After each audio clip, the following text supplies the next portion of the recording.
మనకి పెళ్ళయి 5 ఏళ్లు గడిచాయి. కాని ఇప్పుడొచ్చి ఆ వ్యక్తి ఉన్నట్టుండి మెరుపులు మెరిసి తన మాటలు మధ్యలోనే ఆగిపోతాయి. రాత్రి 11 గంటల సమయం. వణికించే జనవరి రాత్రి. ఆ సమయంలో తను తన ఇంటి బయట రోడ్డు పక్కన నిలబడి ఉంటుంది. తన శరీరం ఎంతో వణికిపోతూ ఉంటుంది. వర్షపు నీటి చుక్కలతో తన కన్నీళ్లు కూడా కలిసిపోతూ ఉంటాయి. నమ్మలేకపోతున్నాను. నితిన్ నన్ను ఎంతగానో ప్రేమించేవాడు. ఈ 5 ఏళ్లలో తను నాకు ఎప్పుడూ ఏ లోటు రానివ్వలేదు. కాని ఇవాళ తను నన్నే ఇంట్లో నుంచి బయటికి తరివేశాడు. అది కూడా ఆ అమ్మాయి కోసం. తన గురించి ముందు వెనక ఏమీ తెలీదు. నేను పింటుని తీసుకునొస్తాను. నేను ఆ మోసగాడి దగ్గర నా బిడ్డని 1 నిమిషం కూడా ఉంచను. ఆ మాట చెప్పి తను మళ్ళీ ఇంటివైపు వెళ్తుంది. ఇంటికి వెళ్లి తను ఎప్పుడైతే గది తలుపు తెరుస్తుందో అప్పుడు ఎదురుగా ఉన్న దృశ్యం చూసి తన గుండె ఆగినట్టనిపిస్తుంది. తన భర్త తన 4 ఏళ్ల కొడుకు దగ్గర కూర్చుని తన చేతి మాంసాన్ని తింటూ ఉంటాడు. తన కళ్ళు ఎంతో ఎర్రగా నిప్పుల్లా ఉంటాయి. బెడ్ అంతా కూడా రక్తముంటుంది. లేదు! రవి తన కార్లో ఆఫీస్ నుండి ఇంటికి వెళ్తూ ఉంటాడు. తను ప్రతిరోజు ఒక బ్రిడ్జ్ మీద నుంచి వెళ్లాల్సి వస్తుంది. ఇవాళ తన కారు బ్రిడ్జ్ మీదకు వచ్చాక తనొక విచిత్రమైన దృశ్యాన్ని చూస్తాడు. అదెవరు? బ్రిడ్జ్ రైలింగ్ దగ్గర ఒక అమ్మాయి నిలబడి ఉంటుంది. తను ఎంతో పలచటి నీలిరంగు చీరను కట్టుకుని ఉంటుంది. దానిలోంచి మెరిసిపోతున్న తన తెల్లని శరీరం ఎంతో ఆకర్షణీయంగా కనిపిస్తుంది. నువ్వక్కడేం చేస్తున్నావు? రవి కారాపుతాడు. ఆ అమ్మాయి తన అడుగులను ముందుకు వెయ్యాలనుకుంటుంది. అంతలో ఆగు! రవి తన చెయ్యి పట్టుకొని తనని వెనక్కి లాగుతాడు. అదే సమయంలో వాళ్లు ఒకరినొకరు చూసుకుంటారు. రవికి తన కళ్లల్లో విచిత్రమైన మెరుపు కనిపిస్తుంది. నువ్వు నన్ను ఎందుకు ఆపావు? ఎవరు నువ్వు? నేనెవరినైతే ఏంటి, కానీ మీరేదైతే చేయబోతున్నారో అది కరెక్ట్ కాదు. నాకైతే ఇదే కరెక్ట్. ఇక నేను బతకడానికి నా జీవితంలో ఏమీ మిగల్లేదు. ఏమైంది నీకు? ఎవరు నువ్వు? నాకు చెప్పు. బహుశా నేను నీకు సాయం చేయగలనేమో. నా పేరు స్వరాగిని. నేను ఒక అబ్బాయిని ఎంతగానో ప్రేమించాను. కానీ మా ఇంట్లో వాళ్లకి తను నచ్చలేదు. నేను ఇంట్లోంచి వచ్చేసి తనని పెళ్లి చేసుకోవాలనుకున్నాను. తను చెప్పినందువల్ల నేను ఇంట్లోంచి విలువైన నగలు తీసుకొచ్చాను. ఆ తర్వాత తన దగ్గరికి వెళ్లాను. కానీ తను నన్ను మోసం చేసి నగలన్నిటినీ తీసుకుని పారిపోయాడు. నీకు చాలా అన్యాయం జరిగింది. ఆ మాట విని స్వరాగిని రవి చెయ్యి పట్టుకుంటుంది. తన కళ్లల్లోకి చూస్తూ, నేనిక ఇంటికి కూడా తిరిగి వెళ్లలేను. నాన్న నన్ను ఖచ్చితంగా స్వీకరించరు. దానికి బదులు నేను చావడమే నయమవుతుంది. తన కళ్లల్లో రవికి ఒక మెరుపు కనిపిస్తుంది. రవి తనతో ఇలా అంటాడు. నువ్వు మా ఇంటికి రావచ్చు. అక్కడ నీకు ఏ ఇబ్బంది రాదు. తన మాటలు విన్న తర్వాత స్వరాగిని మొహంలో ఒక రహస్యమయమైన నవ్వు కనిపిస్తుంది.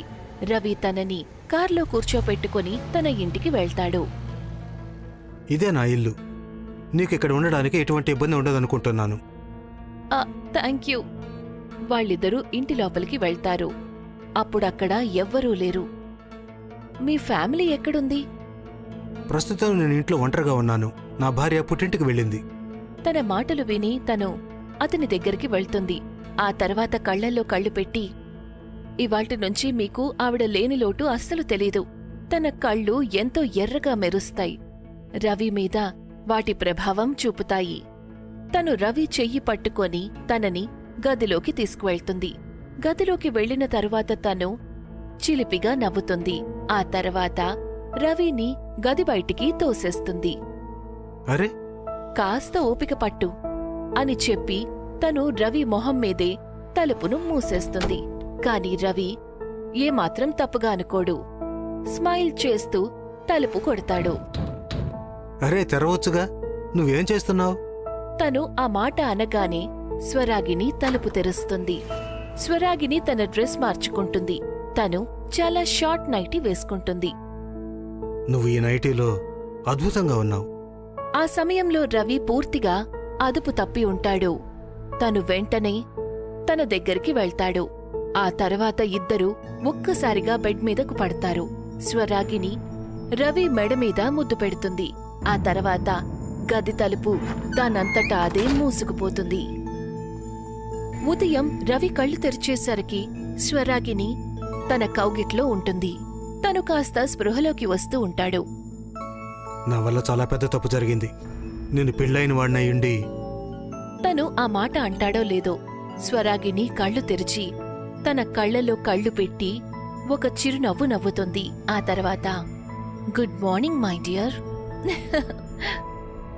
ఉన్నట్టుండి రవి బిహేవియర్ మళ్ళీ మారిపోతుంది. అతను కూడా స్మైల్ చేస్తూ good morning my love. Ravi పూర్తిగా తన వశమైపోతాడు.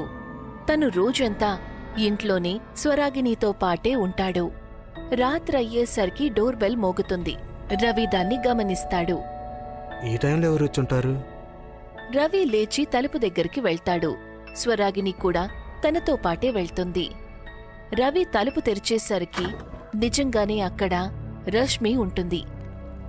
రవి, నేను నిన్ను ఎంతో మిస్ అయ్యాను అని అంటూ రష్మి రవిని కౌగిలించుకుంటుంది. తన కళ్ళు మూసుకొని తను రవిని ఎంతో ప్రశాంతంగా కౌగిలించుకుని ఉంటుంది. ఎప్పుడైతే తను రవి నుండి వేరవుతుందో అప్పుడు తన దృష్టి స్వరాగిణి మీద పడుతుంది. తను ప్రశ్నార్థకంగా రవి వైపు చూసి ఇలా అడుగుతుంది. తనెవరు రవి?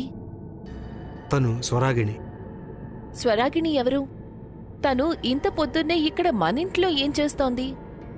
తను ఇక మీదట ఇక్కడే ఉంటుంది. తను లేకుండా నేను ఒక్క నిమిషం కూడా ఉండలేను. రవి, నువ్వసలు ఏం మాట్లాడుతున్నావు? నేను నీ భార్యని. కాని నువ్వు నా ఎదురుగానే ఎవరో తెలియని ఈ అమ్మాయి ఇక్కడే ఉంటుందని చెప్తున్నావు? దానికి స్వరాగిని రవి వైపు కోపంగా చూస్తుంది. ఇక రవి వెంటనే రష్మిని వెనక్కి తోసేస్తాడు. తన గురించి ఆడదిడ్డంగా మాట్లాడటానికి నీకు ఏమాత్రం అధికారం లేదు. ఇక ఈ ఇంటి వైపు నువ్వు తిరిగి చూడొద్దు. ఆ మాట చెప్పి తను రష్మిని ఇంట్లోంచి బయటికి గెంటేస్తాడు. తర్వాత తలుపు మూసేస్తాడు. రష్మికి అసలేం అర్థం కాదు తను ఏం చెయ్యాలి అని. రవి, నాకు చాలా ఆకలిగా ఉంది. నా కోసం ఏమైనా ఏర్పాటు చేస్తావా? మై డియర్, చెప్పు, ఏం కావాలి నీకు? స్వరాగిని మళ్ళీ ఒకసారి తన కళ్ళల్లోకి చూసి ఒక నవ్వు నవ్వుతుంది.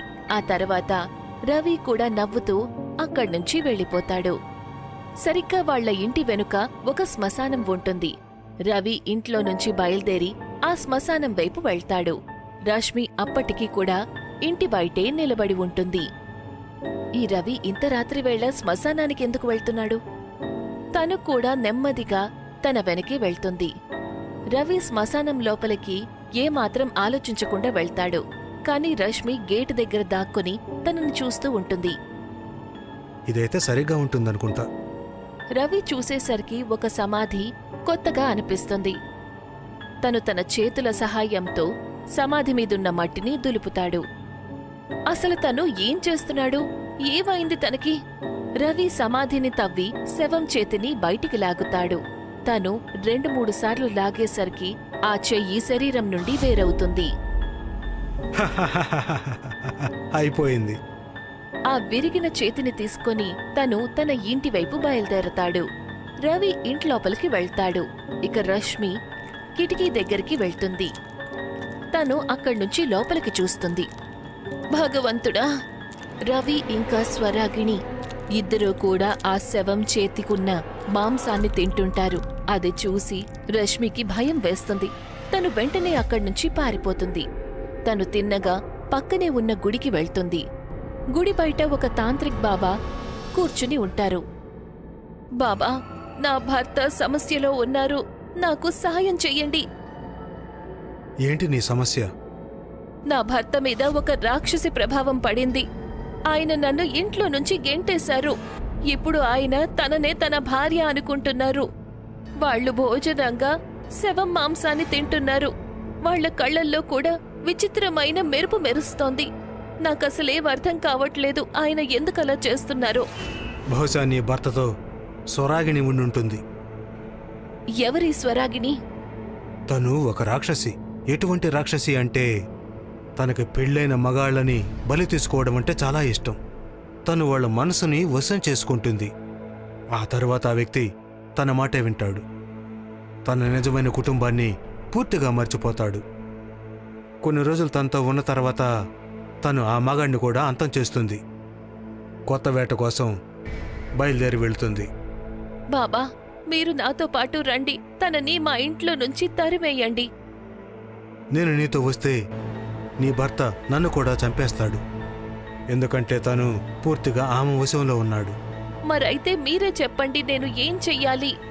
తను ప్రతిరోజు 12 గంటల నుండి 1 గంట మధ్యలో ఒంటరిగా గదిలో కూర్చొని రాక్షసుల దేవతకి పూజిస్తుంది.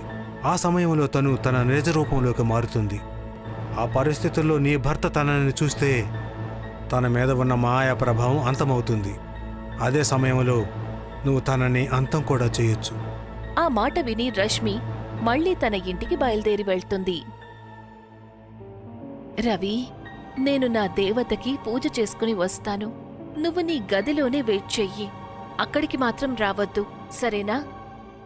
అలాగే మై డియర్, నువ్వు ఎలా చెప్తే అలానే. ఆ మాట చెప్పి స్వరాగిని గదిలో నుంచి వెళ్తుంది. బయట నుంచి గొళ్ళెం పెడుతుంది.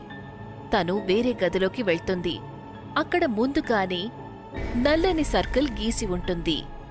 దాని లోపల ఒక పుర్రె ఇంకా మనిషి శరీరానికి చెందిన ఎముకలు ఉంటాయి. తను ఆ సర్కిల్లోకి వెళ్లి చేతులు జోడించి మనసులోనే ఏవో మంత్రాలు చదవటం మొదలు పెడుతుంది. వాతావరణం ఉన్నట్టుండి మారిపోతుంది. మెరుపులు మెరుస్తాయి. తను తన అసలు రూపంలోకి మారుతుంది. ఎంతో భయంకరంగా కనిపిస్తుంది. మొహం మీద పూర్తిగా ముసలితనం కనిపిస్తుంది. శరీరం వణికిపోతూ ఉంటుంది. అప్పుడే ఎవరో రవి తలుపుని తెరుస్తారు. ఎవరది? రవి చూసేసరికి ఎదురుగా రష్మి ఉంటుంది. నువ్వు మళ్ళీ వచ్చావా? నీకొకసారి చెబితే అర్థం కాదా? నాకు నీ అవసరమే లేదు. నేను వెళ్ళను. ఈ ఇల్లు నాది కూడా. ఇక నేను తనని ప్రాణాలతో వదిలిపెట్టను. ఆ మాట చెప్పి తను రవికి తన చేతిలో ఉన్న కత్తిని చూపిస్తుంది. నువ్వు కత్తితో ఏం చేస్తున్నావు? తనని చంపబోతున్నాను. ఆ మాట చెప్పి రష్మి స్వరాగిని గదివైపు వెళ్తుంది. రవి టేబుల్ మీద ఉన్న ఫ్లవర్ వాస్ తీసుకుంటాడు. తను రష్మి వెనక పరిగెడతాడు. ఆగు, లేకపోతే నిన్ను అంతం చేస్తాను. నీకే చెప్పేది, ఆగు. తను వాస్తో రష్మిని కొట్టడానికి పైకెత్తుతాడు. కాని అప్పుడే తను చూస్తాడు. ఎదురుగా ఎంతో భయంకరంగా కనిపించే ఒక ముసలావిడ కూర్చొని ఉంటుంది. స్వరాగిణి, ఇది నువ్వా? తనని చూడగానే స్వరాగినికి కోపం వస్తుంది. తను, నీకు చెప్పాను కదా గదిలో నుంచి బయటికి రావద్దని. ఎవరు తెరిచారు నీ గది తలుపు? నేనే తెరిచాను. నేను నిన్ను ప్రాణాలతో వదిలిపెట్టను. స్వరాగిణి లేస్తుంది. రష్మి దగ్గరికి వెళ్లబోతుంది. అప్పుడే రవి స్వరాగిణి తల మీద వాస్తో కొడతాడు. నన్ను క్షమించు రష్మి. నేను తనకు వశమై ఏదేదో చేశాను. తను రష్మిని హత్తుకుంటాడు. ఆ దృశ్యాన్ని చూసి స్వరాగిని గట్టిగా అరుస్తుంది. నీకు ఎంత ధైర్యం! స్వరాగిని రవి పీక పట్టుకుంటుంది. అప్పుడే రష్మి అవకాశం చూసుకొని ఆ కత్తితో స్వరాగిని జుట్టు కట్ చేస్తుంది. లేదు, నా జుట్టుని నాకు తిరిగిచ్చేయి! రష్మి ఎంతో వేగంగా గదిలోంచి బయటికి వెళ్లి కిచెన్లోకి చేరుకుంటుంది. తను వెంటనే గ్యాస్ ఆన్ చేసి ఆ జుట్టును నిప్పుల్లో పెడుతుంది. వద్దు రవి, నన్ను కాపాడు! ఎప్పుడైతే జుట్టుకి నిప్పంటుకుంటుందో స్వరాగిని శరీరానికి కూడా దానంతటదే నిప్పంటుకుంటుంది. తను అలాగే నిప్పుల్లో కాలిపోతూ కిటికీలోంచి దూకేస్తుంది. రష్మి! రవి మళ్లీ రష్మిని హత్తుకుంటాడు. వాళ్ళిద్దరి కళ్లల్లో ఆనందంతో కన్నీళ్లు వస్తాయి. వాళ్ళిద్దరూ నిప్పుల్లో కాలిపోతున్న ఆ జుట్టుని చూస్తారు. అదిప్పుడు పూర్తిగా కాలిపోయుంటుంది.